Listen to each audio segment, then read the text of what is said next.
घबराने की कोई ज़रूरत नहीं, परेशान होने की ज़रूरत नहीं। इस दौर में जितने हालात आ रहे हैं, ज़रा माजी में जाकर देखो, कोई दौर ऐसा गुजरा हो जिस ज़माने में हालात ना आए हो। और पीछे और पीछे और पीछे, कहाँ तक जाना चाहते हो वहाँ तक जाओ। कुरान तुमको उस ज़माने के हालात बयान करेगा। नूह अलैहिस्सलाम का ज़माना उठाना चाहते हो, कुरान हालात बयान करेगा। इब्राहीम अलैहिस्सलाम के हालात उठाना चाहते हो, कुरान हालात बयान करेगा। हज़रत ज़करिया अलैहिस्सलाम का ज़माना देखना चाहते हो, कुरान हालात बयान करेगा। मूसा अलैहिस्सलाम के ज़माने तक जाना चाहते हो, कुरान हालात बयान करेगा।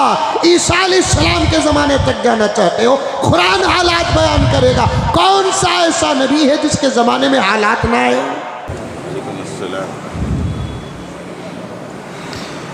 नहमदुहु व नसल्ली अला रसूलिहिल करीम। अम्मा बअदु फ़अऊज़ु बिल्लाहि मिनश शैतानिर रजीम। बिस्मिल्लाहिर रहमानिर रहीम। या अय्युहल्लज़ीना आमनु उदख़ुलू फ़िस्सिल्मि काफ़्फ़ा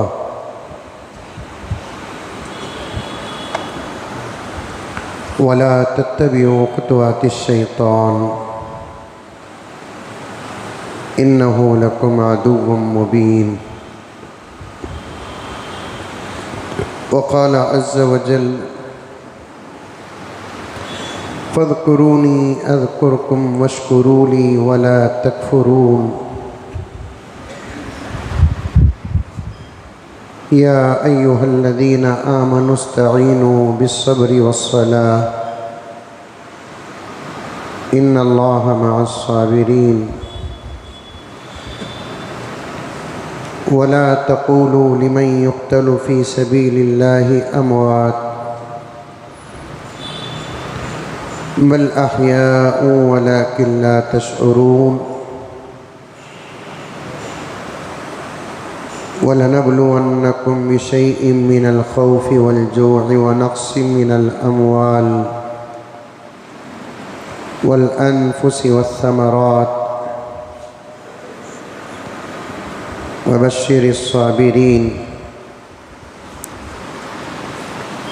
अल्लज़ीना इज़ा असाबतहुम मुसीबा क़ालू इन्ना लिल्लाहि व इन्ना इलैहि राजिऊन। उलाइका अलैहिम सलवातुम मिर रब्बिहिम व रहमा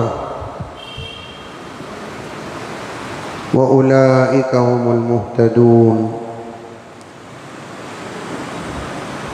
सदक़ल्लाहु मौलानल अज़ीम। अल्लाहुम्मा सल्लि अला सय्यिदिना नबिय्यिना मौलाना मुहम्मद व अला आलि सय्यिदिना नबिय्यिना मौलाना मुहम्मद व बारिक वसल्लिम। अल्लाहुम्मा सल्लि अला मुहम्मदिन बिअददि औराक़िल अशजार व बिअददि अख़्तारिल अमतार व बिअददि दवाबिल बरारि वल बिहार व अला आलिहि व सहबिहि व बारिक वसल्लिम। अल्लाहुम्मा सल्लि अला मुहम्मदिन कमा हुवा अहलुहु व मुस्तहिक़्क़ुहु। मुअज़्ज़ज़ सामीन, पूरी मोहब्बत के साथ, शौक़ के साथ, उल्फत के साथ, प्यार के साथ, अदब के साथ, एहतराम के साथ, इखलास के साथ दिल की गहराई से एक मरतबा दुरूद शरीफ पढ़ लें।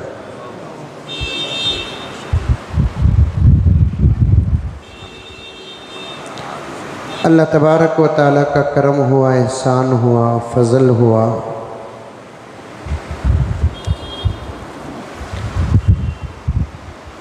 बड़े ही इत्मीनान के साथ रमज़ानुल मुबारक का महीना हम तमाम को गुजारने की तौफ़ीक़ मिली। रोज़े रखे, तरावियाँ पढ़ी, कुरान सुने, कुरान पाक सुनाए।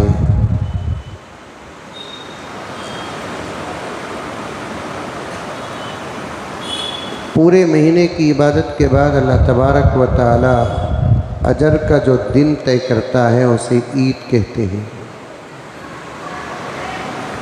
अल्लाह के फजल व करम से ईद का दिन भी बड़े ही इत्मीनान के साथ गुज़रा। अल्लाह का शुक्र अदा करें।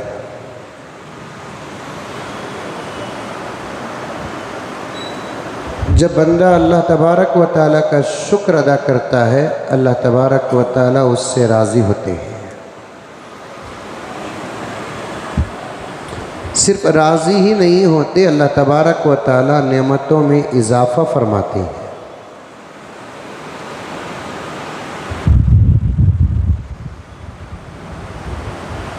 एक हदीस में आता है कि प्यारे आका सल्लल्लाहु अलैहि वसल्लम ने इरशाद फरमाया, नेमतों पर शुक्र करने वाले को अल्लाह ताला ऐसे अजर अता फरमाते हैं जैसे मुसीबतों पर सब्र करने वाले को अता फरमाते हैं।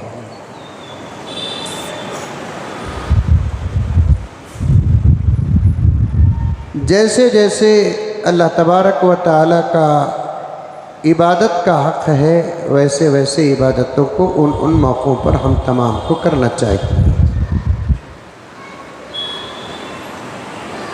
इसलिए कि एक ना एक दिन उसी के पास जाना है।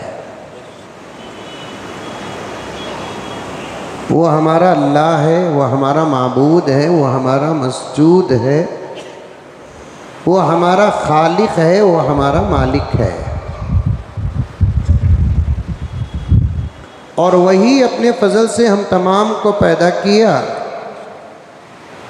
और वही अपने फजल से हम तमाम को पाल रहा है।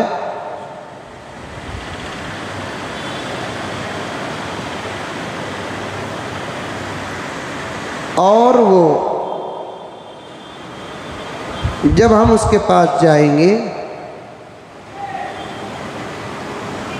हमारी अपनी पूरी ज़िंदगी का अल्लाह रब्बुल इज़्ज़त हिसाब लेंगे।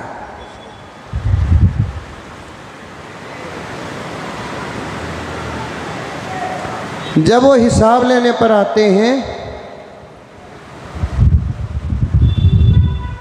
उससे कोई बचता नहीं। जब वो छोड़ने पर आ जाते हैं, उसे कोई पकड़ता नहीं। बस अल्लाह तबारक व तआला का शुक्र अदा करें। अल्लाह रब्बुल इज़्ज़त हमेशा उसके दरबार में हम तमाम को शुक्र अदा करने वाला बंदा बनाए। दूसरी अहम बात, ये दुनिया है। दो चीज़ें अक्सर मैं कहा करता हूँ। एक, ना हम हमेशा रहेंगे, ना ये दुनिया हमेशा रहेगी। ये दो बातें भी पक्की हैं। एक बात तो इतनी पक्की और इतनी पक्की और इतनी पक्की है कि दुनिया के किसी भी इंसान का उस बात पर इख्तिलाफ नहीं है।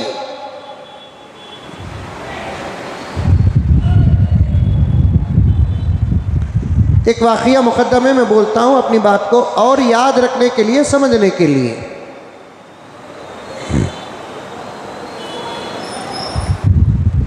एक बहुत बड़ा बादशाह एक घर बनाया, बड़ा आलीशान घर बनाया और बेमिसाल घर बनाया। और जिसके पास जितना पैसा होता है वो अपना घर उतना ही आलीशान बनाता है। ये तो आज का भी मिजाज है। आम लोगों का जब ये मिजाज होता है तो फिर बादशाहों का मिजाज क्या होगा।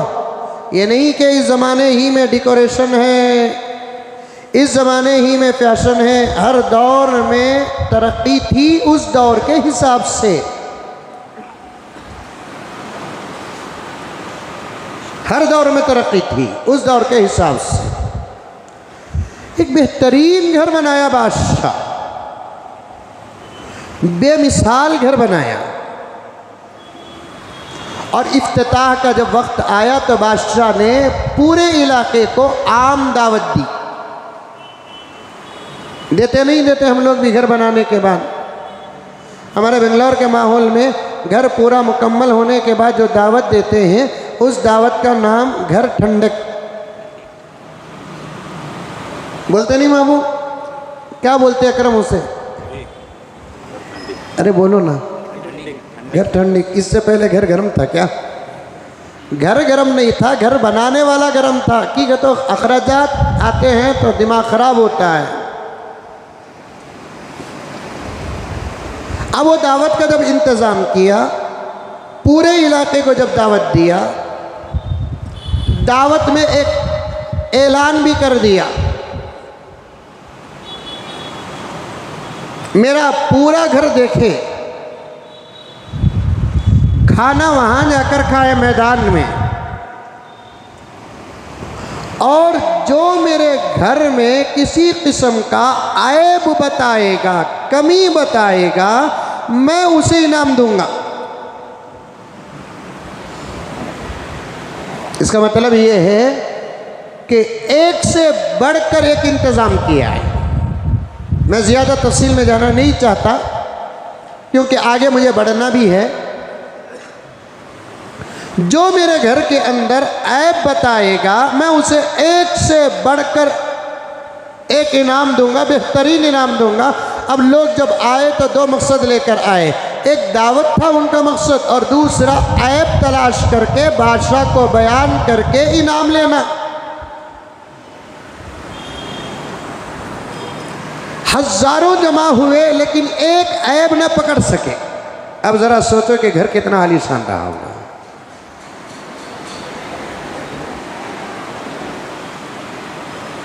एक अल्लाह वाले का गुजर वहां से हुआ,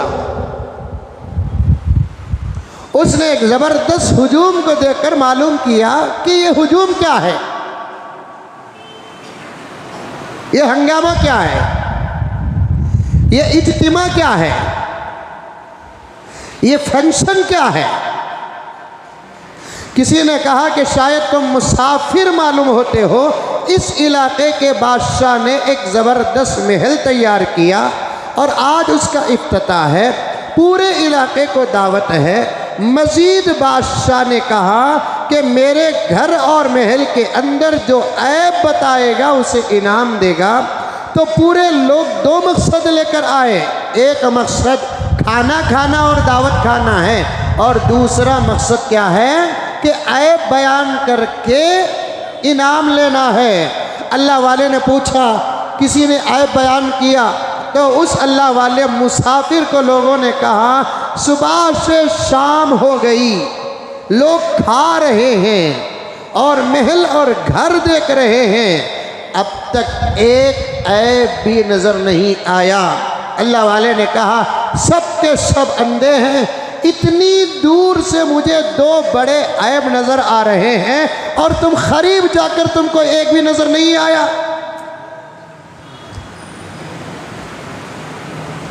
लोगों ने कहा उमर भाई बुढ़ापे की है भी मुसाफिर और पागल जैसा ही मालूम हो रहा है। नए दौर को पुराना दौर पागल ही नजर आता है, लेकिन पुराने दौर को नया दौर गुमराह नजर आता है। दोनों में फर्क है, फर्क।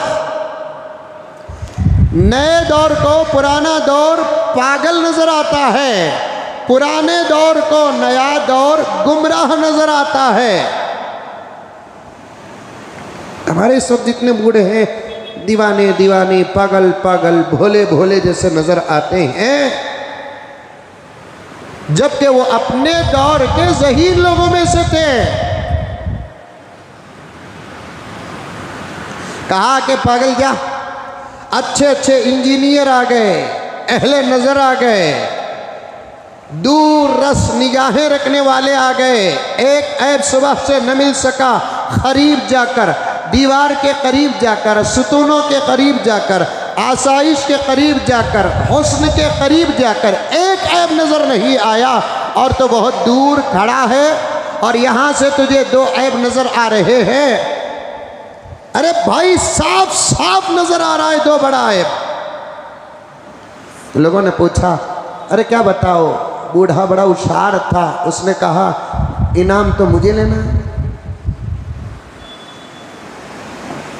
इनाम मुझे लेना है, मैं तुमको इनाम बता दूं ऐब, तुम जाकर बादशाह को बताओगे, मेरा इनाम तुम कब्जा कर लोगे, मुझे पेश करो बादशाह के पास, मैं बताऊं उसके सामने उसके महल का ऐब। अब लोग पकड़ कर गए, चल हमको इनाम मिले कि ना मिले, लेकिन ऐब तो मालूम हो जाए कि वो कौन सा ऐब इस बूढ़े को नजर आ रहा है। अब सीधा लेकर गए और बादशाह से कहने लगे कि बादशाह जहां पना लाखों में एक मिला, अब पता नहीं कि ऐब सही भी है कि गलत है। अब ये कह रहा है एक नहीं दो ऐब हैं, वो भी छोटे नहीं बड़े हैं। बादशाह ने पूछा बैठिए बैठिए, लेकिन याद रखना अगर कोई खामखा का गलत ऐब बयान करोगे सर की जगह सर नहीं रहेगा। ये बादशाहान जो होते ना, इनके अंदर अदलो इंसाफ हमेशा कम और जुल्म ज्यादा। अपनी बात मनवाने के लिए ये अदालत का और अदल का रास्ता इख्तियार नहीं करते, अपनी बात मनवाने के लिए अपने इख्तिदार और हुकूमत और नाजायज ताकत और जुल्म का रास्ता इख्तियार करते हैं। ये बादशाहों का मिजाज है। बादशाहों की फितरत में अदल कम होता है, जुल्म ज्यादा होता है, और ये छुपी हुई बात नहीं है, इस वक्त सारा आलम देख रहा है, सारा आलम, छुपी हुई बात नहीं है, ये सारा आलम देख रहा है। बादशाहों के मिजाज में, अहले इख्तिदार के मिजाज में, हुकूमत वालों के मिजाज में अदलो इंसाफ बहुत कम होता है, जुल्म ज्यादा होता है। तो बात मनवाने के लिए जुल्म ही का रास्ता इख्तियार करते हैं।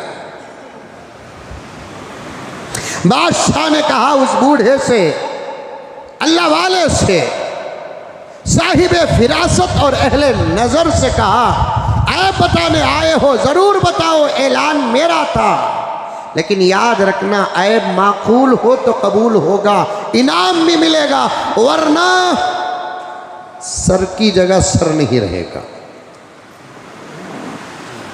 अल्लाह वाले ने कहा मंजूर, ये शर्त भी तुम्हारी, ये शर्त भी मंजूर, बताओ क्या है ऐब।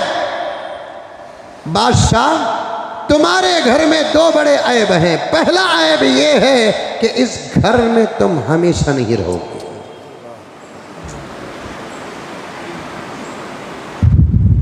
इस घर में तुम हमेशा नहीं रहोगे, और दूसरा ऐब ये है कि ये घर भी हमेशा नहीं रहेगा। न घर वाले रहे जमीन में, न घर रहे जमीन में। जमीन तो अपने घर बदलते रही बदलते रही बदलते रही, जमीन सलामत है। कहाँ गए पुराने दौर के महल्लात, कहाँ गए पुराने दौर के महल्लात। ये दुनिया है, दुनिया। न दुनिया में कोई हमेशा रहेगा, न दुनिया हमेशा रहेगी। दुनिया में कोई हमेशा नहीं रहेगा, इस बात पर तो सबका इत्तेफाक है। दुनिया हमेशा नहीं रहेगी, इसमें इख्तलाफ है। अहले ईमान का ईमान मुकम्मल कब होता है? जब वो क़यामत को भी माने, वल यौमिल आखिर को माने। अल्लाह को मानता है, रसूलुल्लाह को मानता है, किताब को मानता है, शरीयत को मानता है, अपने मौत को मानता है और क़ियामत को नहीं मानता, वो मोमिन नहीं। ये दुनिया है दुनिया, यहाँ खुशी भी है, यहाँ गम भी है, यहाँ सेहत भी है, यहाँ बीमारी भी है, यहाँ दौलत भी है, यहाँ गुर्बत भी है, यहाँ राहतें भी हैं, यहाँ मुसीबतें भी हैं। और ये दुनिया का मिजाज जिसके साये में हम जैसे गुनहगार नहीं अंबिया गुजरे हैं, ये दुनिया का मिजाज हम जैसे गुनहगार नहीं सहाबा गुजरे हैं, औलिया गुजरे हैं। जिंदगी का ये सफर अंबिया को तय करना पड़ा, सहाबा को तय करना पड़ा, ताबिईन और तबे ताबिईन को तय करना पड़ा, अल्लाह वालों को तय करना पड़ा।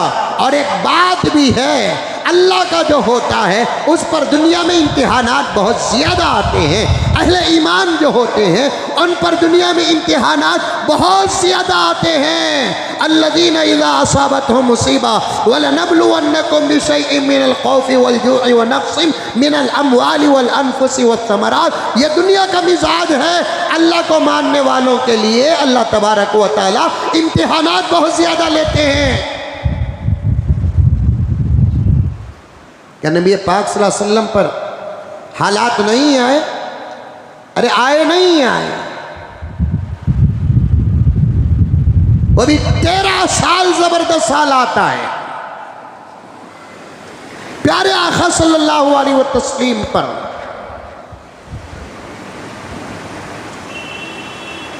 और इस दौर के दुश्मनान इस्लाम जैसे हैं, इससे सवो गुना ज्यादा सख्त थे पैगंबर के जमाने में दुश्मनान इस्लाम।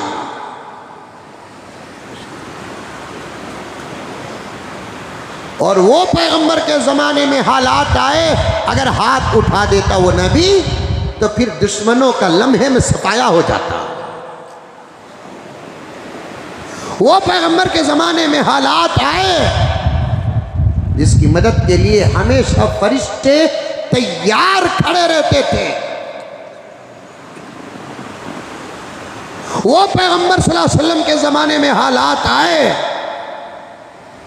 इससे ज़्यादा और आगे का कोई जुमला ही नहीं हो सकता है, जिसकी मदद के लिए खुद खुदा फरमाता है कि मोहम्मद तुम मैदानों में अकेले मत समझो, तुम्हारे साथ कोई नहीं बल्कि मैं खुद हूँ। इन्नल्लाह मआना,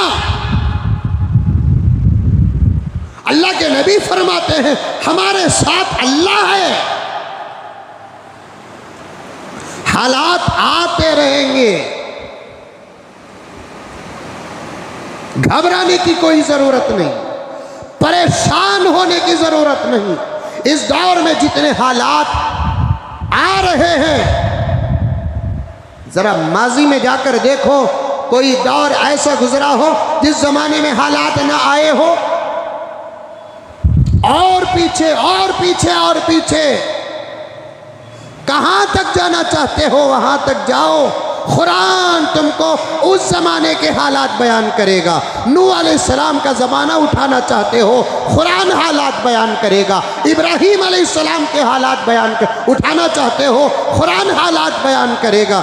हज़रत ज़करिया अलैहिस्सलाम का ज़माना देखना चाहते हो, कुरान हालात बयान करेगा। मूसा अलैहिस्सलाम के ज़माने तक जाना चाहते हो, कुरान हालात बयान करेगा।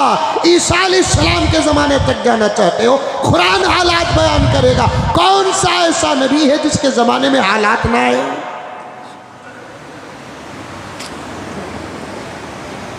खतरनाक से खतरनाक हालात आए। वैसे हालात तो हमको दूर दूर तक नजर नहीं आ रहे हैं, ये अल्लाह के फजल के बाद नबी का सदका है। वैसे हालात दूर दूर तक नजर नहीं आ रहे हैं। इंशाअल्लाह ताला सुम्मा इंशाअल्लाह ऐसे हालात नहीं भी आएंगे। वैसे हालात आने से पहले पहले अल्लाह तबारक व तआला की साफ साफ मदद आ जाएगी। लेकिन हालात जब आते हैं तो हम लोगों को करना क्या है? खाली हालात का तस्करा, हालात पर बहस, हालात के चर्चे। करना क्या है? करना क्या है? ये आप मुझसे न पूछो, मैं आपसे न पूछूं, हम सब मिलकर अल्लाह के कलाम से पूछे। जब हालात आ जाते हैं तो सबसे पहले हमको करना क्या है? दुश्मनों का मुकाबला करना है कि क्या कुछ और करना है?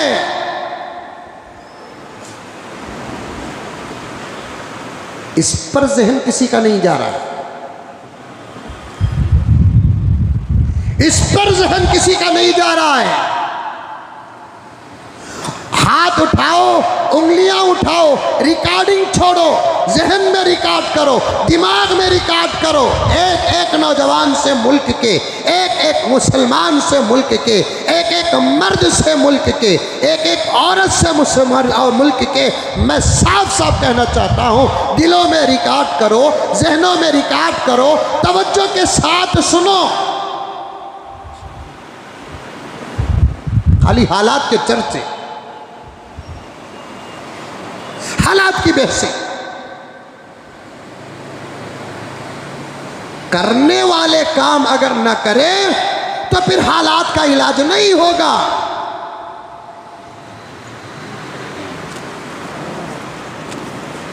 सबसे पहली बात बताता हूं, एक सबक के तौर पर सुनो। पहले हालात को समझो। हालात क्या है? ये कौन सा नंबर है? पहला नंबर है। एक एक नौजवान से कहना चाहता हूं, बूढ़ों से कहना चाहता हूं, बाद में सुनने वाली औरतों से कहना चाहता हूं, पहले हालात समझो। डॉक्टर के पास जाते ही डॉक्टर इलाज नहीं देता, पहले बीमारी समझता है और समझाता है। पहले बीमारी समझता है और समझाता है। इसीलिए तो हाथ पकड़ रहा है, डिग्री रख रहा है, थर्मामीटर रख रहा है, सवालात पर सवालात कर रहा है।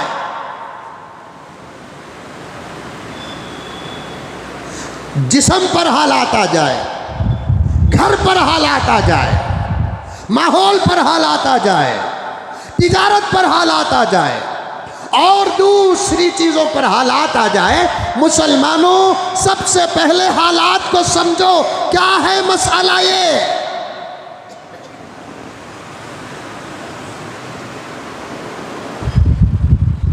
मिसाल के तौर पर इस वक्त मुल्क के हालात जो मुसलमानों पर गुजर रहे हैं, उन हालात में से एक हाल औखाफ का मसला है। और मैं गारंटी के साथ कहना चाहता हूं, 70% मुसलमानों को या 80% मुसलमानों को औखाफ का मसला मालूम ही नहीं। बुरा ना समझिए आप, सब मेरे दोस्त हैं, मेरे भाई हैं।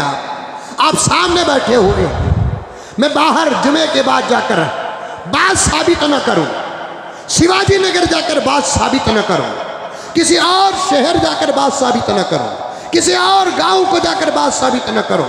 दूध का दूध, पानी का पानी, क्या शन क्यारी, यहीं से मैं अगर सवाल करूं, महबूब औखाफ को आप कितना जानते हैं? क्या महबूब जवाब दे सकता है?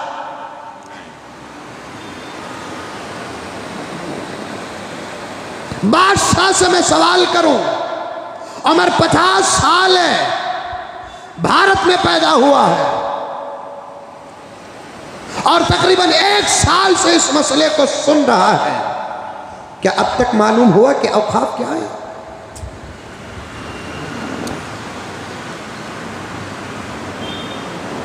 कानूनी एतबार से औकाफ का हुक्म क्या है, शरई एतबार से औकाफ का हुक्म क्या है, किसी को नहीं मालूम। लेकिन अफसोस हमारे ऊपर अलमिया ये है, जिन बातों को हम नहीं जानते उन बातों को आज हमारे दुश्मन जान रहे हैं।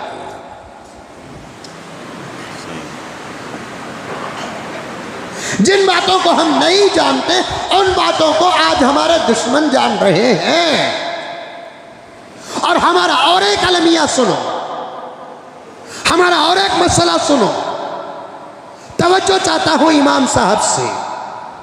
हमारा मसला है ये कि हम जागते कब है मालूम? जागते कब है मालूम? जब हमारा मसला मर चुका होता है। कारवां गुजर गया, गुबार देखते रहे, मरीज मर गया, बुखार देखते रहे, ये मिजाज हमारा बन चुका है।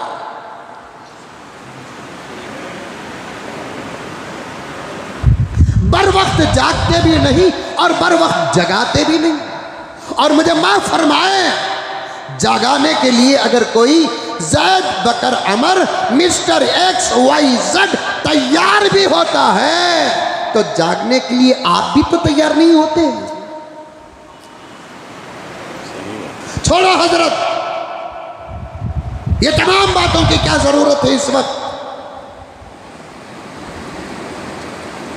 पैगंबर के ज़माने में क़यामत की अलामतें प्यारे आका सल्लल्लाहु अलैहि वसल्लम जब बयान कर रहे थे, उस वक्त वो कोई अलामत पैगंबर के ज़माने में नहीं पाई जाती थी। पैगंबर ने इन तमाम बातों को बताया क्यों? चलते चलते इन बातों का दौर करते रहो, ये दौर ही जगाने के बराबर है। ये सब हमारे मसाइल हैं। जगाने के लिए अगर कोई तैयार होता है, बताने के लिए अगर कोई तैयार होता है, जागने के लिए कौन तैयार नहीं होती।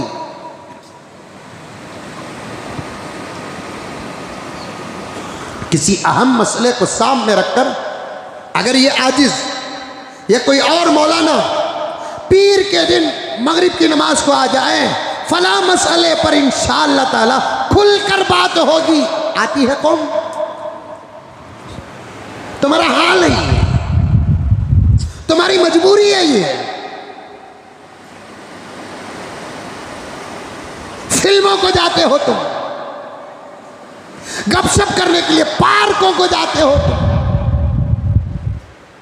वक्त जाए और बर्बाद करने के लिए तुम अपना वक्त कहीं कहीं गुजार देते हो।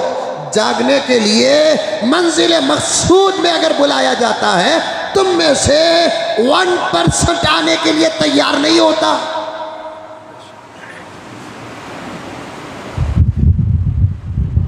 यही तो आज हमारा रोना है,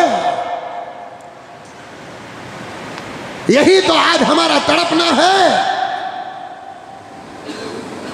सिर्फ नमाजी को तुमने दीन समझ रखा है, उम्मत का फितना है फितना। ईद की नमाज को तुमने दीन समझ रखा है। ईद की नमाज में ईदगाहों में तुम जितने थे, रब्बे काबा की कसम, अगर मस्जिदों में फजर में उतने होते, कौन दुश्मन होता आज? रो, अब जी भर के रो। जनाजे उठ चुके हैं, दीदार का मौका भी नहीं, रो, बैठ कर रो, जितना रोना है रो। वो हम तो कामयाब हो गए तड़प कर, हम कामयाब हो गए तरस कर, हम कामयाब हो गए तुम्हें दावत देकर अल्लाह की अदालत में इंशाअल्लाह ताला सुम्मा इंशाअल्लाह। ऐसे उलमा जो ऐसे मौक़ों पर तड़पते हैं, उनको अल्लाह तबारक व तआला ज़रूर माफ़ फरमाएंगे और फैसला अच्छा करेंगे। मसला मुसलमानों तुम्हारी दुनिया का है और तुम्हारी आखिरत का है। न एक प्लेटफॉर्म में आने के लिए तैयार हो तुम, न एक बात पर जमने के लिए तैयार हो तुम।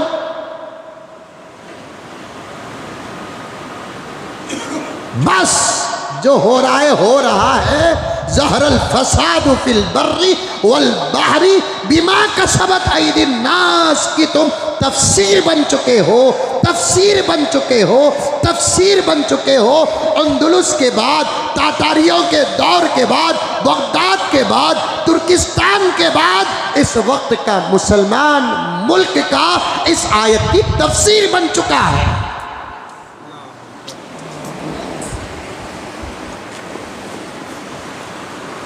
हालात समझने की ख्वाहिश ही नहीं तुम लोगों को। तलाक का मसला उठा, वैसा का तो क्या हजरत, बाबरी मस्जिद का मसला आया, छोड़ो ना हजरत।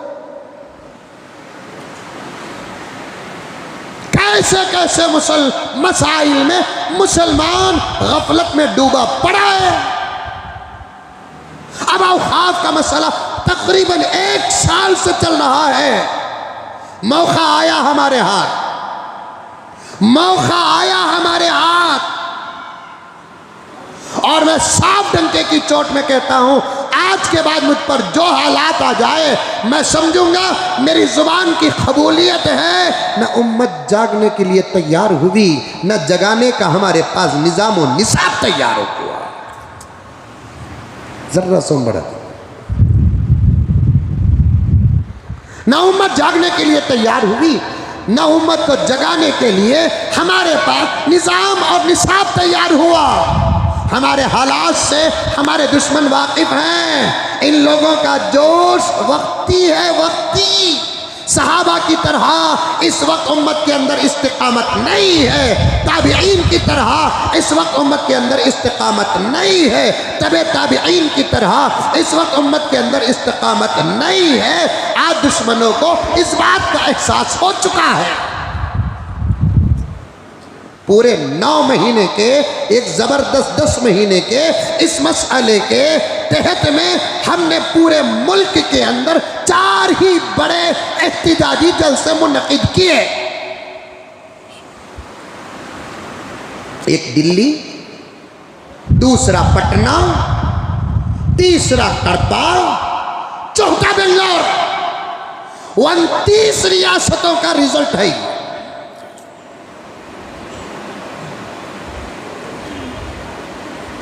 अप्रो कर फायदा क्या? चिड़िया खेती चुक चुकी। अब बोल रहे हैं हम रास्तों में आएंगे, आने के वक्त जब नहीं आए, अब आकर फायदा।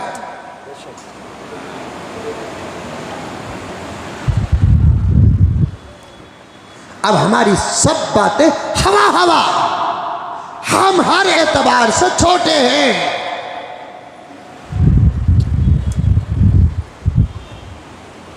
हर एतबार से छोटे हैं।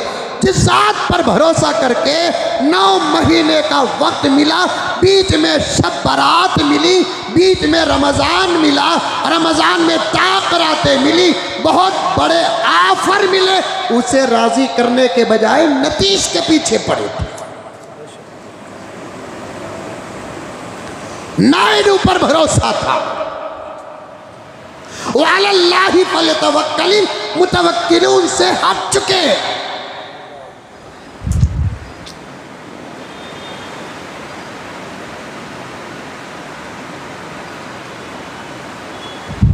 उस पर भरोसा। अल्लाह फरमाते हैं हालात जब आते हैं तो मुझ पर भरोसा करो, कोई तुम्हारा काम नहीं आएगा।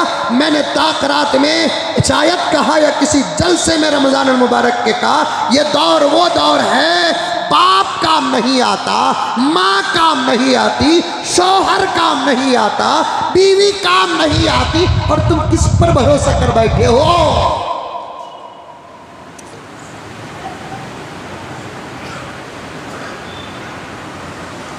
हाथों में पट्टियां बांधने का ऐलान रात के 2 बजे करते हैं। सुभान अल्लाह, सुभान अल्लाह। जिम्मेदारों की जिम्मेदारी को सलाम है। जब धौम या तो बाजारों में है या तो बिस्तर के आगोश में पड़ी हुई है, सिगरेट पी रही है, यूट्यूब में मुब्तला है, पट्टियां बांधने का हुक्म दिया जाता है रात के 2 बजे। सुभान अल्लाह। जिम्मेदारी वाह क्या निभा रहे हैं कौम के जिम्मेदार।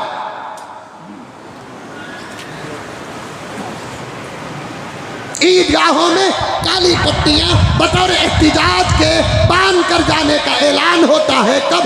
चांद देखने के बाद ऐलान होता है। चांद देने के बाद पट्टी बांधता है कौम का मुसलमान के बच्चों के जूते चप्पल लेने के लिए बाजार जाता है। ये है रहबरी, ये है रहबरी।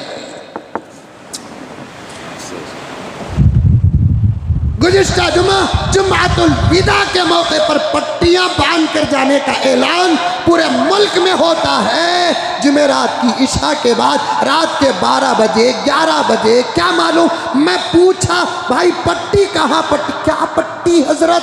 भाई हमारे बुजुर्गों का ऐलान है, एहतिजाज की एक शक्ल है। मालूम नहीं ना हजरत।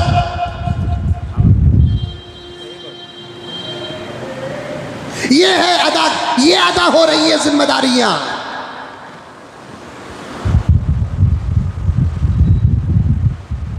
अभी मैं हालात पर नहीं आया,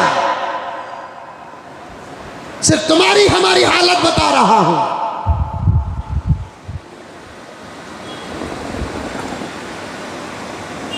ईदगाहों के पास एक 5 मिनट का खामोश एहतिजाज दर्ज नहीं कराया। मैंने एक लॉयर साहब से पूछा, हाईकोर्ट लॉयर साहब से मैंने पूछा, बिल पास होने के बाद ही मुकदमा दायर होता है या उससे पहले भी मुकदमा दायर कर सकते हैं? हाईकोर्ट के लॉयर साहब ने कहा उससे पहले भी मुकदमा चाहे तो दायर कर सकते हैं। जब इशू उठा, नीयतें खराब हुई, हमले के प्लान बनाए जा रहे थे, उसी वक्त से मसला सुप्रीम कोर्ट के हवाले करके रहते तो आज रात बिल न पास होती। 1:30 बजे। अल्लाह का वास्ता, अल्लाह का वास्ता देकर कहता हूं, मुझे मार भी दें, क़यामत में मैं मुआखज़ा नहीं करूंगा। सब मेरे भाई हैं, मेरे खून का बदला मैं ना दुनिया में लूंगा ना अल्लाह की अदालत में लूंगा। आप मेरे भाई हैं, लेकिन एक बात ज़रूर सुनो कि जिम्मेदारों को भी चाहिए कि अपनी जिम्मेदारी का हक अदा करें और बर वक्त करें।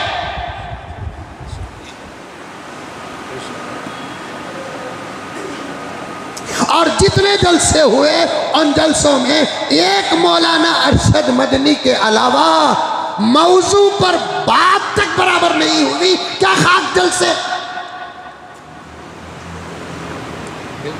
अब फातिहा पढ़ेंगे, इसाले सवाब करेंगे, तबसरे होंगे व्हाट्सएप पर, मुजम्मिल गुस्ताखियां कर रहा है, बेअदबी कर रहा है। अल्लाह माफ फरमा दे, मैं बुजुर्गों के शान में गुस्ताखियां नहीं करता, लेकिन बात आती है तो बरहक पूरे अदब के साथ करता हूँ। जहाँ जो कहना था वहाँ तक नहीं कहा गया। एक बहुत बड़े जलसे में शरीक होकर मैं बाहर निकल रहा हूँ तो एक नौजवान पूछता है, हजरत बुलाए किस लिए, बताए क्या, भेज रहे हैं क्यों?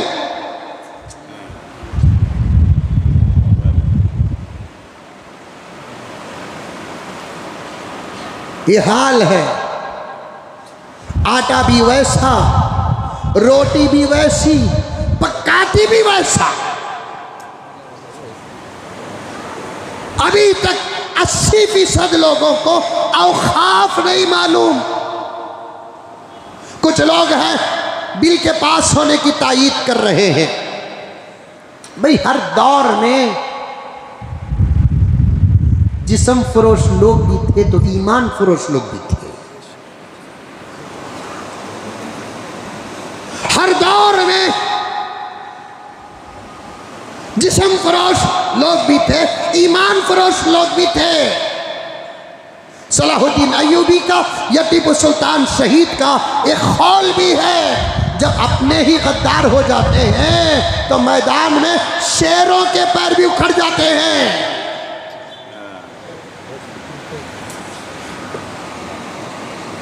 जब अपने ही गद्दार हो जाते हैं मैदानों में शेरों के पैर भी उखड़ जाते हैं। टीपू सुल्तान की शहादत ऐसी नहीं हुई, अंग्रेजों की ताकत से मेरा शहीद नहीं हुआ, अंदर की गद्दारी थी। टीपू सुल्तान को जामे शहादत नोश करना पड़ा।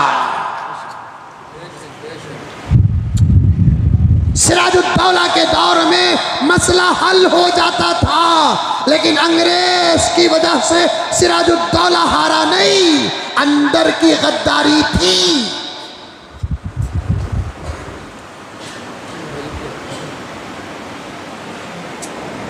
और ऐसे अंदरूनी गद्दारियां हर डिपार्टमेंट में है, हर माहौल में है, हर तंजीम में है, हर तहरीक में है।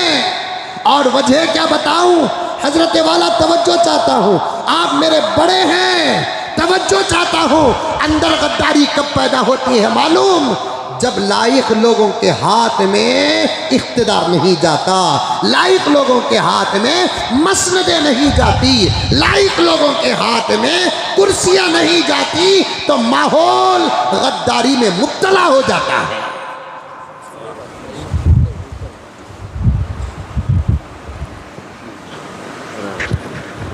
नालायकों के हाथ में जब इख्तिदार चला जाता है, कुर्सियां चले जाती हैं, मसनदें चले जाती हैं, तो गद्दारी की बीज वही से निकलती है और एक मजबूत दरख्त बन जाता है।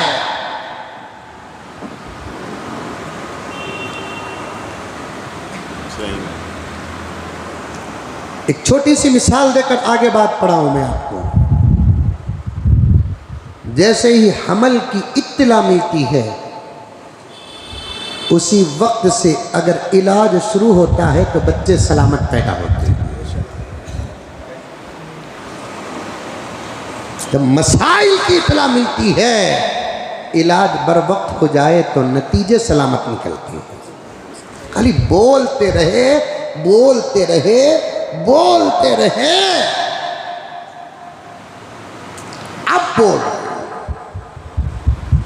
आप बोल रहे हैं।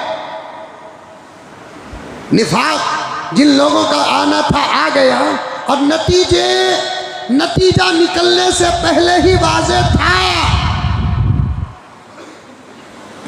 इशारा समझ रहे हैं?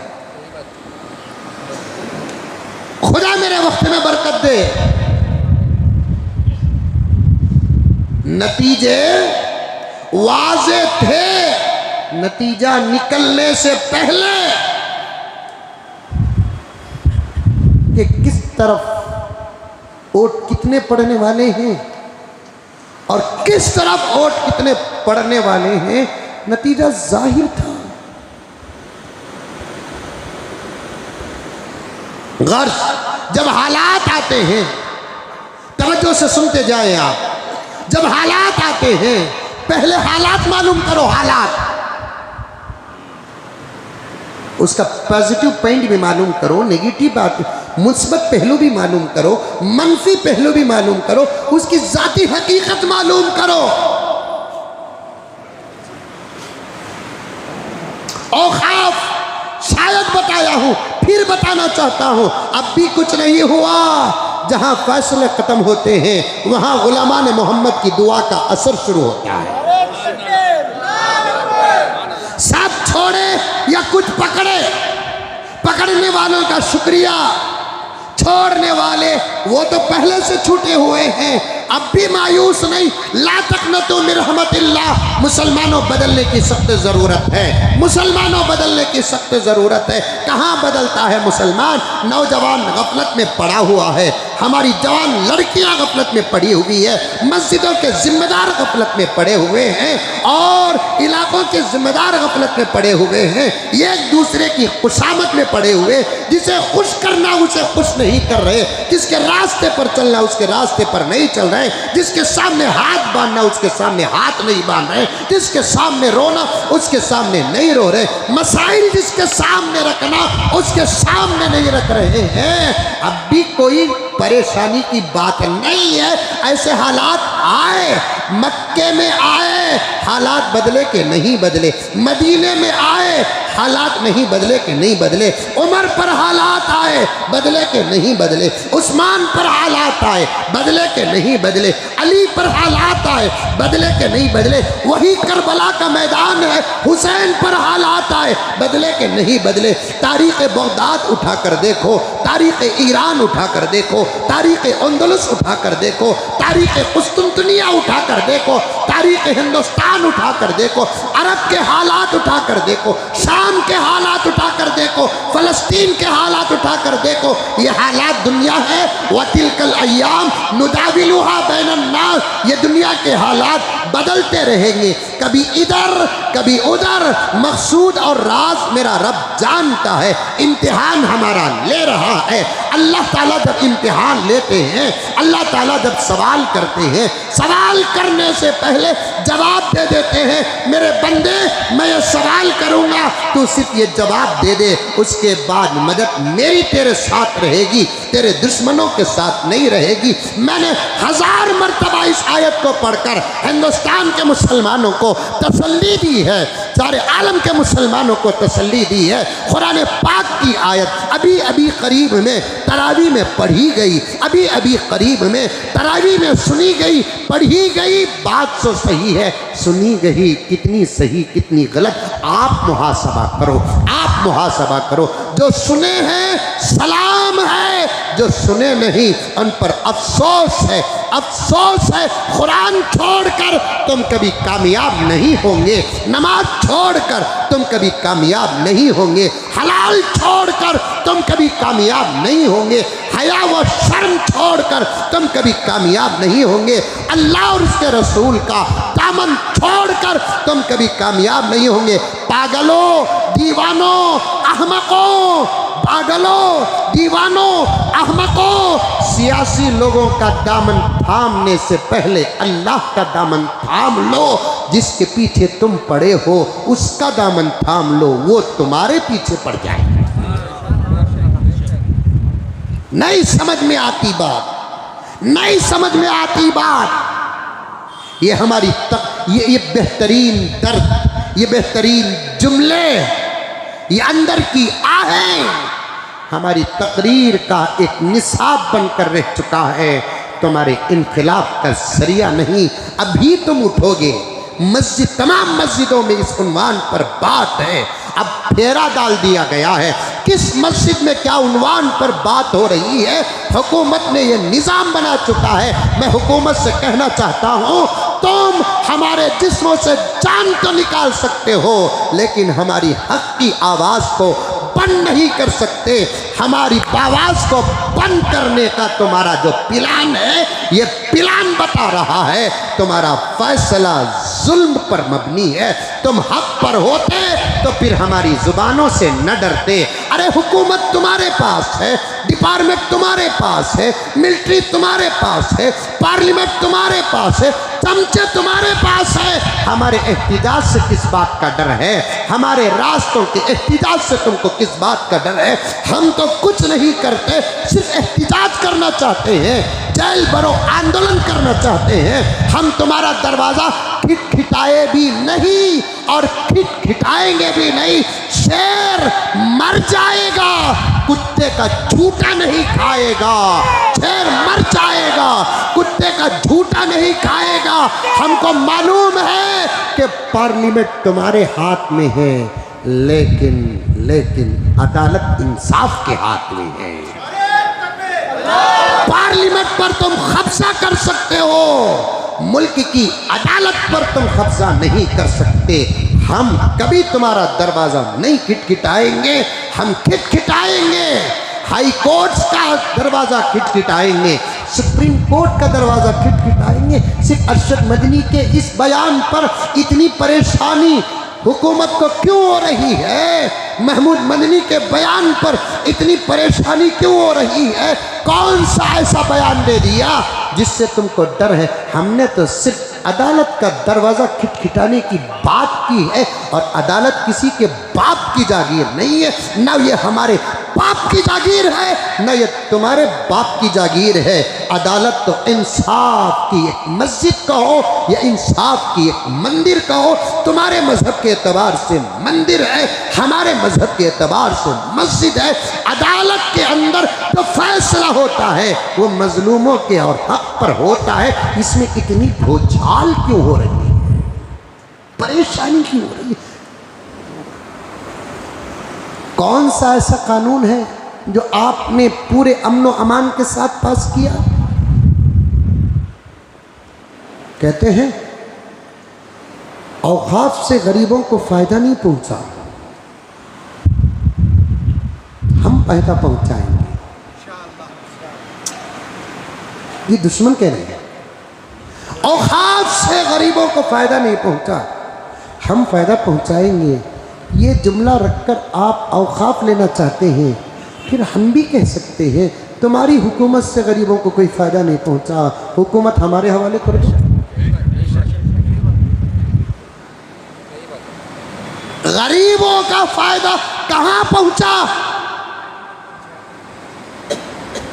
चाहने वालों की बात का एतबार नहीं। महबूब मेरी तारीफ करता है तो महबूब की बात का एतबार नहीं।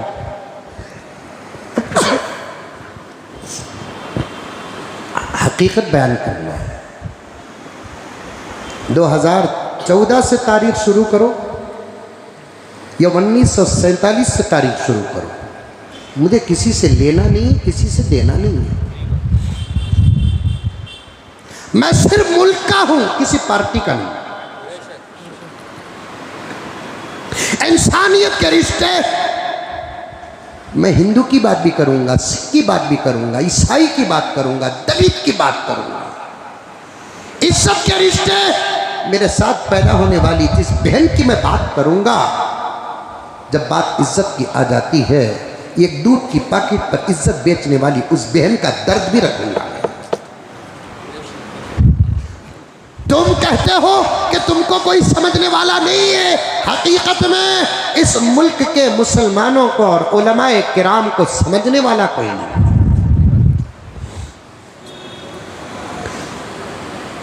2014 से उठाओ या 1947 से उठाओ, कितना मुल्क के अंदर गरीबों को फायदा पहुंचा, हिसाब दो, हिसाब दो। अब हमारी कौम की बहनें, मेरी हर रिश्ते की बच्ची, चाहे मेरे खून की हो, मेरी रिश्तेदारी की हो, या मेरे रियासत की हो, मेरे शहर की हो, या मेरे मुल्क की हो, मुसलमान बच्ची हो कि हिंदू बच्ची हो, गरीबों की फायदे की बात करके हमारा औकाफ हड़पना चाहते हो? मेरे सवाल का जवाब दो अमित शाह साहब। इस वक्त हमारे मुल्क की बच्चियां अपनी हसरत पूरी करने के लिए 1 ग्राम गोल्ड पर नजर रखी है। 916 पर किसी की नजर जा सकती है? 22 KDM पर किसी की नजर जा सकती है? कौन सा फायदा पहुंचा रहे तुम? दे दो हुकूमत, दे दो। जमीनों की कीमत आसमान को छू रही है, कौन सा गरीबों को फायदा पहुंचा?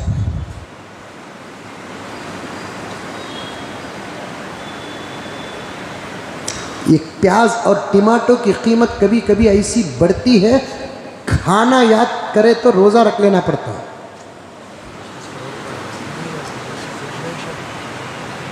कौन सा आपकी राजनीति से कौम को और मुल्क को, गरीबों को फायदा पहुंचा? अरे इज्जत क्या है हमारे से सीखो, हमसे सुनो।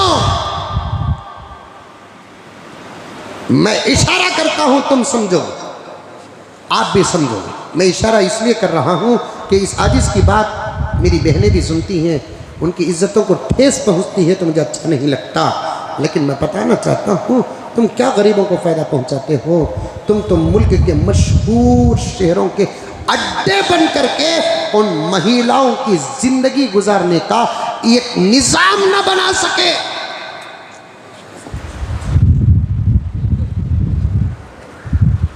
तुम गरीबों को फायदा पहुंचाते हो।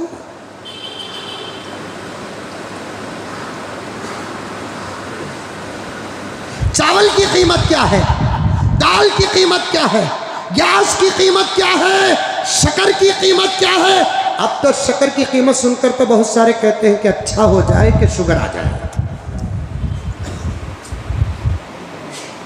गरीबों का फायदा है।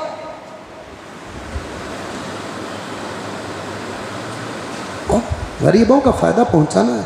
कहां करप्शन नहीं है कि तुमको औकाफ ही का करप्शन नजर आया? कौन सा डिपार्टमेंट ऐसा जहां करप्शन नहीं है? तुमको औकाफ का करप्शन नजर आया? एक औकाफ की धांधलियां नजर आई? उठाओ औकाफ, उठाओ, फिर अंबानी का महल भी गिराना पड़ेगा।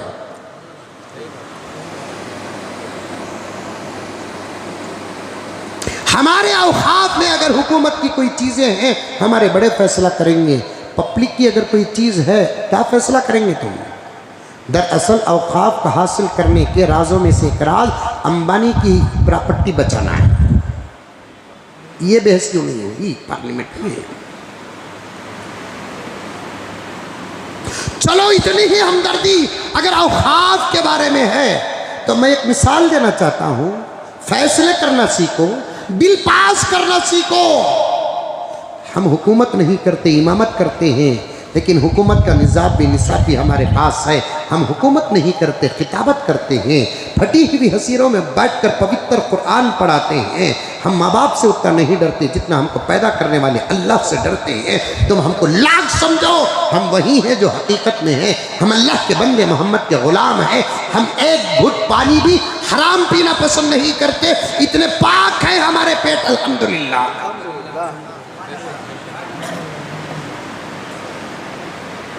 हम अपनी जिंदगी का खत्म भी सोच कर रखते हैं। मौलाना मुनव्वर हुसैन साहब रहमतुल्लाह अलैह का इंतकाल हुआ 1-1.5 साल पहले। उनको एक मरतबा मैंने अपने 2 व्हीलर में बिठाकर टैंक गार्डन से गुजर रहा था। बताया कि नहीं बताया? ये एहतियात है हमारे धर्म में। ट्रैफिक सिग्नल में खड़ी हुई थी, हमको जल्दी जाना था। मैंने पेट्रोल बैंक का रास्ता इख्तियार करके चला गया। मौलाना ने मुझे बताया कि मौलाना बात कहता हूँ। बोलिए हजरत। ये रास्ता आपका नहीं, वो रास्ता है आपका, इसके अंदर से गुजरे हैं, नाजायज है। ब्रेक पड़ गया हमारा। हमने कहा आप क्या करना हजरत? हजरत ने कहा कि काम करो, 2 ही सूरतें हैं, या तो माफ़ी मांगना ज़मीन वाले से, उसकी जगह उसकी इजाज़त के बगैर इस्तेमाल किया। ये है इस्लाम में। उसकी जगह उसकी इजाज़त के बगैर इस्तेमाल किया, माफ़ी मांगना। लेकिन हम उन्हें कहा है किधर है? बेहतर सूरत यह है कि वापस करो, उसके पेट्रोल बैंक से जाकर 1-2-4 लीटर पेट्रोल डाल लो ताकि आपका गुजरना जायज़ हो जाए।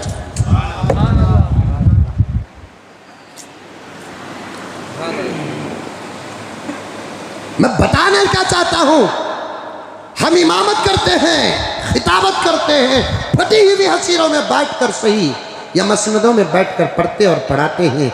उम्मत की अखलाक की बातें करते हैं, अदब की बातें करते हैं। हुकूमत तुम करते हो, करना आता है तो करो, वरना आकर सीखो, हम सिखाएंगे। माना औकाफ के अंदर 19-20 हो रहा है तो फिर मसला हल करने के लिए आपको करना क्या चाहिए? आपको समझाने के लिए मिसाल बताता हूँ। वक्त की कमी है, बहुत सारी बातें रह गई है। मिसाल के तौर पर तवज्जो के साथ सुनो।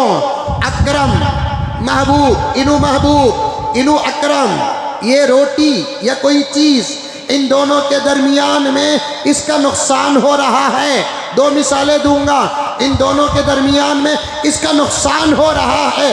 अब मैं फैसले के लिए घुसूं तो मुझे फैसला क्या करना है? क्या करना है? मुझे फैसला ये करना है, ये रोटी अगर अकरम की है तो अकरम को देना, महबूब की है तो महबूब को देना। इसी को तो बिल कहते हैं। अरे मुंडी हलाओ रे बाबा, तुम्हें भी बिहार के क्या नहीं, आंध्रा के क्या? बिहार और आंध्रा जो बोल रहा हूँ समझ रहे कि नहीं समझ रहे? अरे मुंडी तो भी हलाओ रे बाबा। हाँ, ऐसे मौक़ों पर अपना कौन मुनाफिक कौन बड़ा साफ नजर आ जाता है। अपना कौन मुनाफिक कौन बड़ा साफ नजर आ जाता है। इफ्तार के पार्टी में साए उड़ा रही,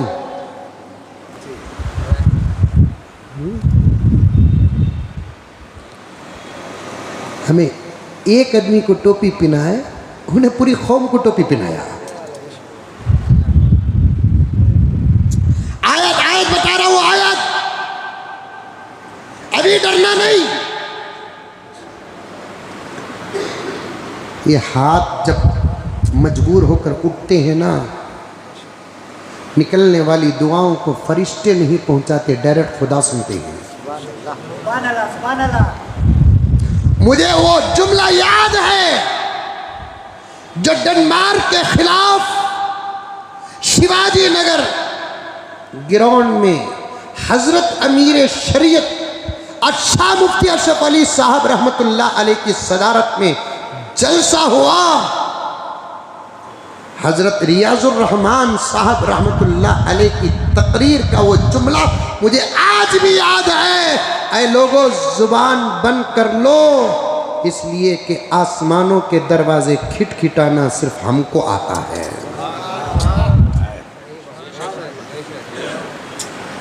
आसमानों के दरवाजे खिटखिटाना हमको आता है। खिटखिटाओ ना, खिटखिटाओ। उसके सामने मायूस और मजलूम बनकर रहो, आजिज हो जाओ, वो उतार दे मौत, वो उतार दे अजाब, वो उतार दे तबाहियां। खिटखिटाओ ना दरवाजा, खिटखिटाओ ना। अब महबूब और अकरम के बीच में एक रोटी पर मसला चल रहा है, तो इंसाफ और बिल किसे कहते हैं? क्योंकि अब बिल को भी लाना पड़ता ना बाबा। इंसाफ और बिल किसे कहते हैं? अगर रोटी महबूब की है तो महबूब को देना, अगर अकरम की है तो अकरम को देना। इसी को इंसाफ कहते हैं और इसी को बिल कहते हैं। लेकिन आज क्या हो रहा है, जब मसला दोनों के दरमियान बीच की लड़ाई का होता है, तो बीच में घुसने वाला कहता है ला रोटी, उसे ले लेता है, जाको बैठो, अब इन्हें खाले को बैठता है। इस वक्त की बिल यही है। अरे समझ में आई नहीं है? दो बिल्लियां एक रोटी उठाए कहते, अब दोनों में तकरार हो गई। एक बिल्ली बोली कहते मैं देखी सो फर्स्ट, और एक बिल्ली बोली कहते मैं उठाई सो फर्स्ट। दोनों लड़ ले को थे तो बंदर बीच में गया, कई को लड़ रही तुम लगा, बड़े मियाँ बड़े मियाँ, रोटी के बारे में मसला है। क्या मसला है? रोटी उठाने वाला बोलिया मैं उठाया सो, मैं ज्यादा, तू बोली सो। बोलना सबको आता है, उठाना किसकी बात? देखने वाली बिल्ली बोली पहले मैं देखी तो उठाना सबको आता है, वहां तक नजर मेरी गई सो। बांद्रा बोलिया कहते लड़ो नो को, आओ मैं इंसाफ करता हूं। तराजू लाया, रोटी को दो टुकड़े कराया, उसे कैसा मालूम मेजरमेंट, एक टुकड़ा इधर एक टुकड़ा इधर डाला, कम सरस तो रंगा अपना, ये पल्ला इधर ये पल्ला उधर, अरे इसमें ज्यादा होगा, इसमें से तोड़ को खा लिया, इतना तोड़िया, इन्हें ऊपर इन्हें नीचे, अरे इसमें ज्यादा होगा, वो दो बिल्लियां देख ले कुछ, इसमें से उठा को खाया, फिर ये ऊपर ये नीचे, तोड़ तोड़ कर खाता रहा। बिल्लियां देखती रही, रोटी खत्म हो गई। बंदर बोलिया अभी इंसाफ नहीं हुआ, और एक रोटी ले ला कराओ, बाद में इंसाफ करेगा। इसे कोई इंसाफ बोलते? औकात हमारा है साहब, माना के कुछ 19-20 और अंदर के कुछ मसाइल अपनी जगह पर, अपनी जगह पर, अपनी जगह पर, ये अंदर के हमारे मसले हैं, हलाल और हराम के हमारे अंदर के मसले हैं। आप इंसाफ करना है तो इंसाफ करो, वरना अपनी जगह पर रहो। हमारी ही पूरी ज़मीन को हड़पने की ज़रूरत क्या है?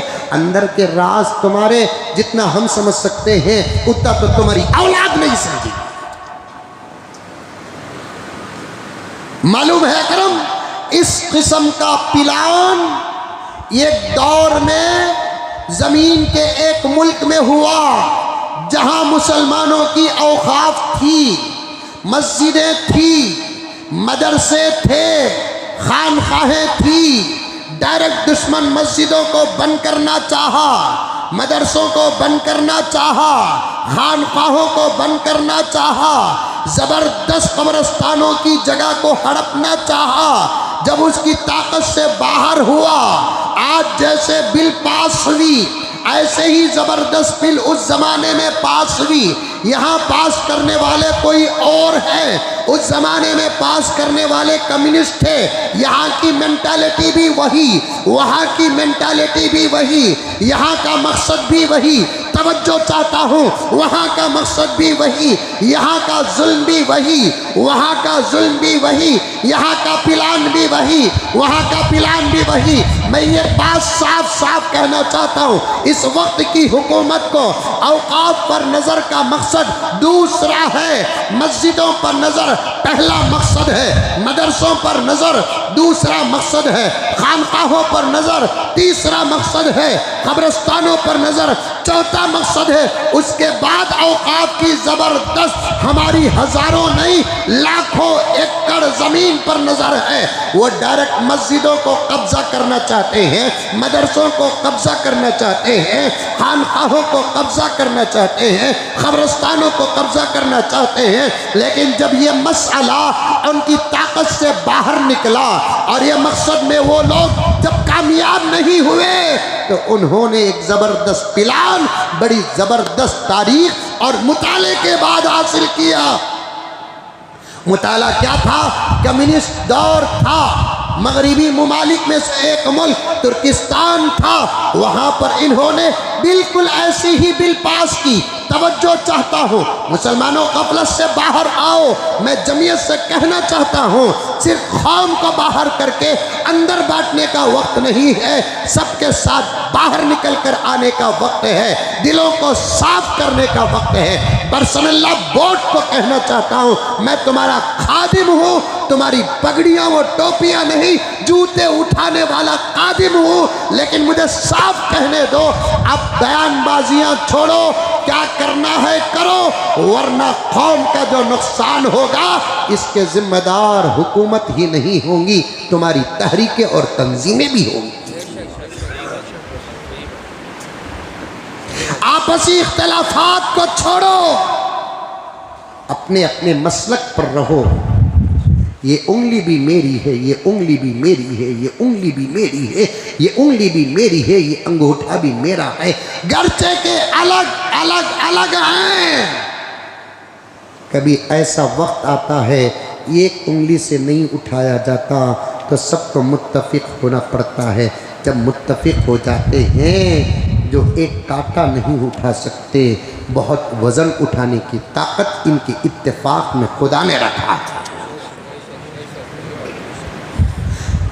देवबंदी, बरेलवी, मुक़ल्लिद और गैर मुक़ल्लिद एक हो जाए।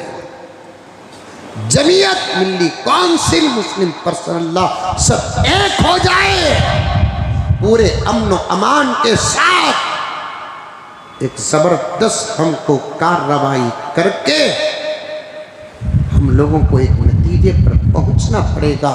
क्योंकि अंदर का राज सिर्फ हमारे समझने से कुछ नहीं होगा, इस कौम के समझने की भी ज़रूरत है, इस कौम के समझने की ज़रूरत है। एक मुल्क में बराबर ये ऐसा दौर गुजरा है, ऐसी साजिश गुजरी है, ऐसा प्लान गुजरा है, ज़मीन मस्जिदों को, मदरसों को, खानकाहों को, कब्रिस्तानों को, मुसलमानों की जागीर को कब्जा करने की जब कोशिश की, जब दाल न गली, इन्होंने औकाफ पर हमला किया। सुनो, तवज्जो के साथ सुनो, औकाफ पर हमला किया। उनको मालूम है मुल्क की अक्सर मस्जिदें औकाफ के अंदर हैं, बेशुमार मस्जिदें औकाफ के अंदर, खानकाहें औकाफ के अंदर हैं, कब्रिस्तानें औकाफ के अंदर हैं। इसलिए अलग अलग उठाने के बजाय ज़मीन ही उठा लो, सब आ जाएगा। ये दौर में ऐसा चला, औकाफ को हुकूमत अपने अंडर की, मस्जिदें अंदर चले गई, मदरसे अंदर चले गए, फिर रफ्ता रफ्ता रफ्ता रफ्ता ये ना समझो कि कल बिल पास हुई, परसों बिल पास हुई, कल से इस किस्म का प्लान शुरू हो जाएगा, नहीं, कुछ वक्त लगेगा। अपने बिल को सही साबित करने के लिए ये झूठे मूठे ऑफर देने लगेंगे। हमारे अब्बा ज़करिया साहब रहमतुल्लाह अलैह अक्सर मिसाल देते हैं, मुअज्जिन साहब मुर्गी को पानी पिलाते हैं तो सिर्फ पानी पर नज़र करके आप फैसले गलत मत लो, बाद में छुरी भी तो चलने वाली है, बाद में छुरी भी तो चलने वाली है। बिल्कुल इसी तरीके से गरीबों की बात आएगी, मुसलमानों की हमदर्दी की, बिल्कुल पार्लियामेंट में फेस टू फेस हमारे मुल्क के सेकुलर भाई बहन, चाहे वो हिंदू धर्म के हो, सिख धर्म के हो, हमारे अपने तो हैं ही अल्हम्दुलिल्लाह, खुदा सलामत रखे। कुछ हमारे मुल्क के एक सिख बहन हमारी जिस अंदाज से वजीर दाखिला की तरफ इशारा करके बात कर रही थी, अगर उस कुर्सी में मैं होता या तो माफ़ी मांग लेता, या तो इरादा बदल देता, या तो कुर्सी छोड़ के बाहर आ जाता। हर बोल बोल ही नहीं होते, कभी कभार थूक बोल के शक्ल भी इख्तियार कर लेते। हर बोल बोल नहीं होते, कभी कभार थूक भी बोल की शक्ल इख्तियार कर लेते। इतनी मुसलमानों से हमदर्दी वो मेरी बहन पूछती है, इतनी मुसलमानों से हमदर्दी, तो फिर आपकी पार्टी और आपकी वजारत और आपके इख्तिदार और आपकी हुकूमत में आपने मुसलमानों को कितना हिस्सा दिया है, ये तो साथ रखते भी नहीं। दूसरा, हम पूरा मुल्क कहता है जनाबे वाला, आपकी हमदर्दी की हमको ज़रूरत नहीं है, आपके पास हमदर्दी का स्टॉक है, तो फिर आप ही के कौम के बहुत सारे मसाइल हैं, आप उसको हल करो। बार बार इधर आने की क्या ज़रूरत है? दाल में काला नहीं बल्कि पूरी दाल काली है। एक दौर में ऐसा हुआ, पूरे औकाफ को कब्जा कर लिया। तवज्जो चाहता हूँ, औकाफ को कब्जा करने के बाद धीरे धीरे मस्जिदों पर हमला हुआ, मस्जिदों पर टैक्स लगाया गया, मदरसों पर टैक्स लगाया गया, नमाजों पर टैक्स लगाया गया, खामखा मस्जिदों के अंदर खजाने छुपे रहने की बात लगाकर मस्जिदों को तोड़ा गया, मस्जिदों को शहीद किया गया, क्योंकि इस तर्ज पर ये चलना चाहते हैं। लंबा मजमून है, चलते चलते ये इदारे, ये मस्जिदें औकाफ और औकाफ हुकूमत का हिस्सा है, वो भी आ जाएंगे, अपने प्रोग्राम मुनक़िद करेंगे।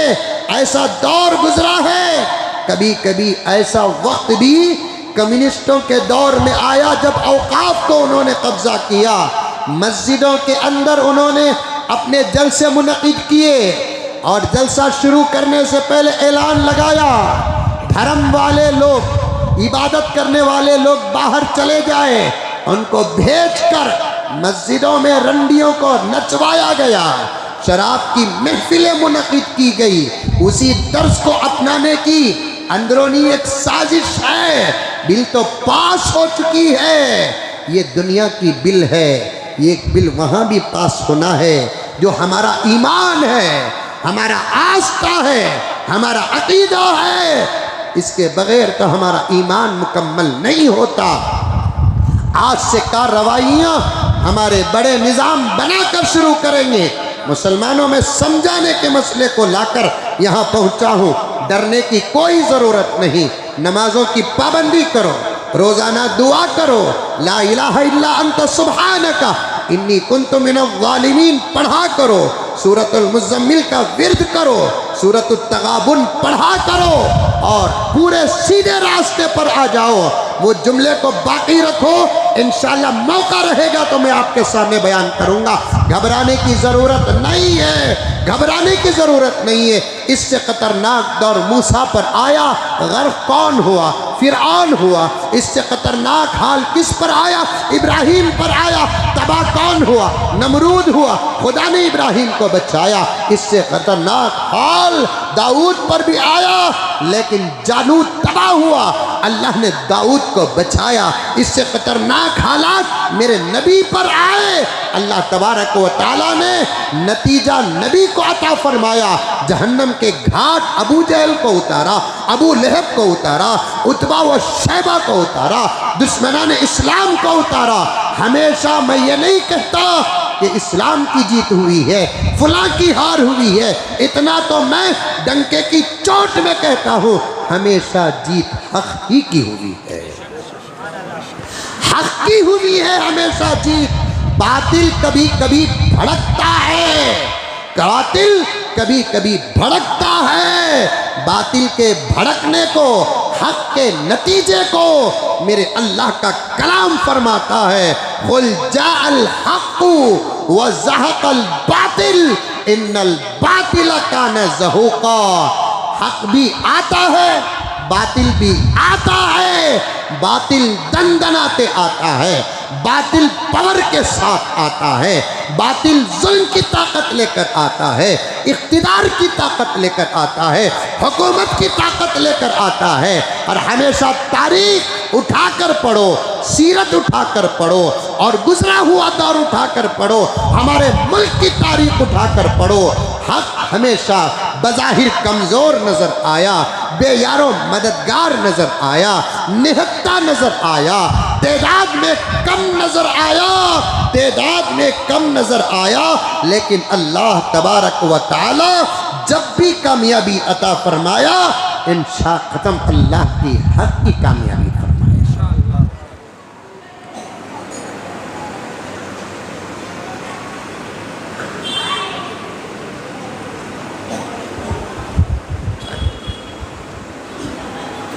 जब भी कामयाबी अता फरमाया, किसकी कामयाबी अता फरमाया? हक की कामयाबी अता फरमाया। मुसलमानों, सिर्फ हालात पर तबसरे करते मत बैठो। एक तरफ तबसरे, लाहिए अमल, निज़ाम, बड़ों का दामन, जो हुक्म आएगा वो। दूसरी तरफ अपनी ईमान की हिफाजत करो, आमाल की हिफाजत करो, सुन्नतों की हिफाजत करो। अल्लाह के हो जाओ, रसूलुल्लाह के हो जाओ। इंशाअल्लाह ताला सुम्मा इंशाअल्लाह अल्लाह की मदद ज़रूर ज़रूर ज़रूर आएगी, अल्लाह की मदद ज़रूर आएगी।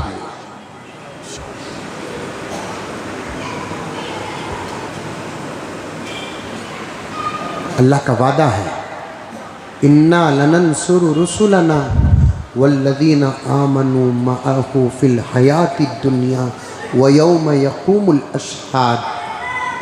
इसके बारे में पहले भी कहा, याद तो रखते नहीं आप लोग। मैं फिर आपके सामने थोड़ी सी तशरीह कर देता हूँ, समझ में आई बात। छेड़ेंगे आपको, बाहर का माहौल आपको छेड़ेगा, आप लोग खामोश रहो, सब्र के साथ रहो। कोई अच्छे से अच्छा फैसला भी अगर हो जाता है, अल्लाह का शुक्र अदा करो। इस वक्त अल्लाह तबारक व तआला की उस आयत पर अमल करो, अल्लज़ीना इज़ा असाबतहुम मुसीबा क़ालू इन्ना लिल्लाहि व इन्ना इलैहि राजिऊन। जब मुसीबतें आती है, अल्लाह के ज़ुबान, अल्लाह के तरफ से ये जो जुमला मिला है ना, इस हदीस में आता है, तफसीर में आता है, इन्ना लिल्लाहि व इन्ना इलैहि राजिऊन वाला जुमला अल्लाह ने किसी नबी की उम्मत को नहीं दिया। मुसीबत पर सब्र करने के लिए नबी के सदक़े एक बहुत बड़ी तसल्ली वाला जुमला अल्लाह ताला ने सिर्फ इस उम्मत को अता फरमाया। जब हम मुसीबतों पर सब्र करेंगे, गुनाहों से माफ़ी मांगेंगे, अपना तौर तरीका बदलेंगे, अल्लाह ताला फरमाते हैं, उलाइका अलैहिम सलवातुम मिर रब्बिहिम व रहमा व उलाइका हुमुल मुहतदून। बस रुजू हो जाओ, मस्जिदों को आबाद करो, नमाज पढ़ो, दरवाज़ा उसका खिटखिटाओ, रोज़ाना कम से कम 2 रकात नमाज सलातुल हाजा पढ़कर हमारे मुल्क के हालात और अमन व अमान के लिए कौन कौन दुआ करेंगे, हाथ उठाएं। माशाअल्लाह माशाअल्लाह। मैं औक़ाफ़ को समझाऊंगा ज़रूर आपको, वो समझाने के लिए आया तो बीच में बहुत सारी बातें आ गई, समझ में आई बात? वो समझाने के लिए आया, बीच में बहुत सारी बातें आ गई, फिक्र गिकर करने की ज़रूरत नहीं है। अल्लाह तबारक व तआला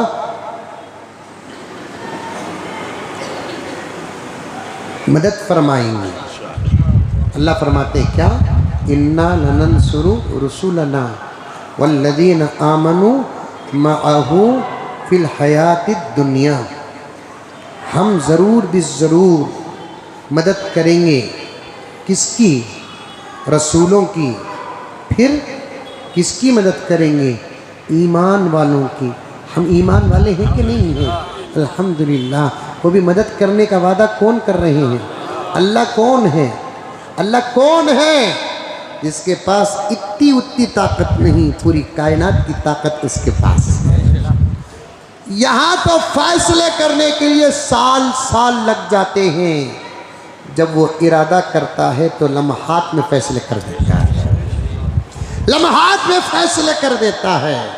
एक तर्जुमा आयत का क्या, इन्ना लनंसुरु रुसुलना वल्लज़ीना आमनु मअहू फिल हयातिद दुनिया व यौम यक़ूमुल अशहाद।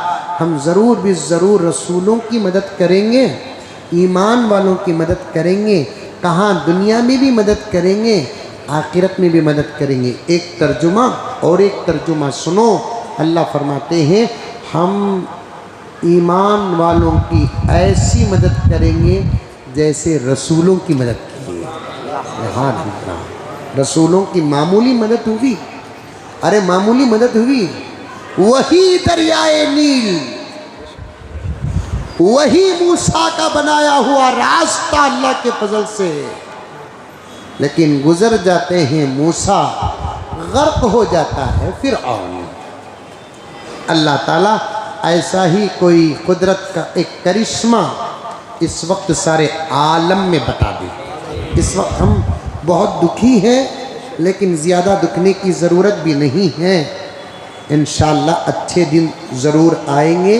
अल्लाह मुझे और आपको सही ज़िंदगी गुजारने की तौफ़ीक़ अता फ़रमाए, अच्छी ज़िंदगी गुजारने की तौफ़ीक़ अता फ़रमाए, मुल्क के हालात को बेहतर से बेहतरीन बना दे, हमारे मुल्क में अमन व अमान के फ़ैसले फ़रमा दे, सुकून के फ़ैसले फ़रमा दे।